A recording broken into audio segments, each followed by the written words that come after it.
నల్లపరెడ్డి ప్రసన్న కుమార్ రెడ్డి ఇంటి మీద దాడికి సంబంధించి వేమిరెడ్డి దంపతుల యొక్క దాడిని కూడా చేపించారని చెప్పి ఆయన ఆరోపిస్తూ ఉన్నారు. ఈ ఆరోపణల మీద మనతో మాట్లాడేందుకు వేమిరెడ్డి ప్రశాంత్ రెడ్డి ఉన్నారు. ఒకసారి వారి మాటల్లోనే అడిగి తెలుసుకున్నాం. మేడం, నిన్న జరిగినటువంటి దాడికి వేమిరెడ్డి దంపతులే కారణం అని చెప్పి కూడా వారు ఆరోపిస్తూ ఉన్నారు. ఏమంటారు?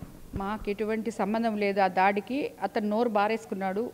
కోవూరులో మీటింగ్ పెట్టి ఇక్కడ లోకేష్ బాబు వచ్చాడు, అదంతా చూశారు. ఏదో ఒక డైవర్షన్ పాలిటిక్స్ చేయాలని అందరూ కలిసి కోవూరుకి వెళ్ళి అక్కడ మీటింగ్ పెట్టి నీచాతి నీచంగా ఒక మహిళా ఎమ్మెల్యేని, ఒక ఎంపీ వైఫ్ని, చెల్లెలు వరస అయ్యే నన్ను అతను మాట్లాడిన మాటలకి మహిళా కార్యకర్తలు కడుపు మండి ఆ మీటింగ్లో ఉన్నోళ్లే అతను పైకి పోబోతే వేరే వాళ్ళు ఆపారని చెప్పి మాకు చెప్పడం జరిగింది. వైఎస్ఆర్సీపీ వాళ్ళే వచ్చి చెప్పారు.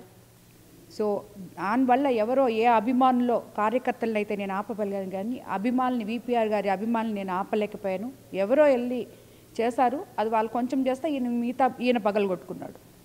అయితే ఈ దాడికి సంబంధించి మీ మీద అనేక సార్లు కూడా వివాదాస్పదమైనటువంటి వ్యాఖ్యలు చేయడం కూడా జరిగింది. గతంలో కూడా మీ మీద వ్యాఖ్యలు చేస్తున్నారు. మీ మీదే ఎందుకు ఆయన వ్యాఖ్యలు చేస్తున్నారు? ఎందుకంటే అది వరకు అతను ఓడిపోతాడని చెప్పి ఎలక్షన్ క్యాంపెయిన్ అప్పుడు వ్యాఖ్యలు చేశాడు. ఇప్పుడు నేను గెలిచిన తర్వాత సంవత్సరం రోజుల్లో కోవూరులో నేను ప్రజల్లో అభివృద్ధి చూసి నాతో ప్రజలుండి అక్కడున్న వైఎస్ఆర్సీపీ మొత్తం ఖాళీ అయిపోయి నా దగ్గరకు వచ్చినందువల్ల అదంతా అతను తట్టుకోలేని ఫ్రస్ట్రేషన్.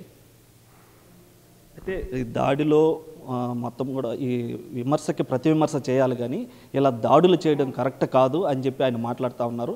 అదేవిధంగా మీరు మాట్లాడిన తర్వాతే నేను మాట్లాడని చెప్పి కూడా ఆయన అంటా ఉన్నారు. అవును, నేను మాట్లాడిన అతను ముందు నన్ను నేనేదో నా కాన్స్టిట్యున్సీలో నేను తిరుగుతూ నేను సీఎం గారి దగ్గర ఆగిపోయిన పనిని మళ్ళీ స్టార్ట్ చేయించాను. నేను ఆ పని తెచ్చానని నేను చెప్పలే, ఆగిపోయిన పనిని తీసుకొచ్చారని చెప్పాను. తీసుకొచ్చి ఇప్పుడు మళ్ళీ మొదలు పెట్టించాము దీన్ని, వీళ్ళు అప్పుడు ఆపేస్తున్నారు అని చెప్పి నేను చెప్పాను. దానికి అతను రాజకీయ అజ్ఞాని అని మాట్లాడాడు.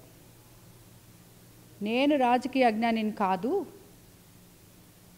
ఆ పనికి నువ్వు తెచ్చావు, పర్సంటేజ్ తీసుకున్నావు, నీ వల్ల గ్రావల్లో మనుషులు పడి, గుంటల్లో మనుషులు పడి చనిపోయారు అని చెప్పి నేను విమర్శించాను. అప్పుడు నువ్వేం చెప్పాలి? నేను పర్సంటేజ్లు తీసుకోలేదు, నేను పర్సంటేజ్ ప్రసన్న కాదు, మీరు ఇక్కడ అవినీతి చేస్తున్నారు, అది చేస్తున్నారు, ఇది చేస్తున్నారు అని చెప్పాలి. అంతే కదా. నేను పొలిటికలైజేషన్ చేశాను, పొలిటికల్ విమర్శలు చేశాను, నువ్వు వ్యక్తిగత విమర్శలు చేశావు. అది చేయడానికి నీకు అర్హత లేదు. అది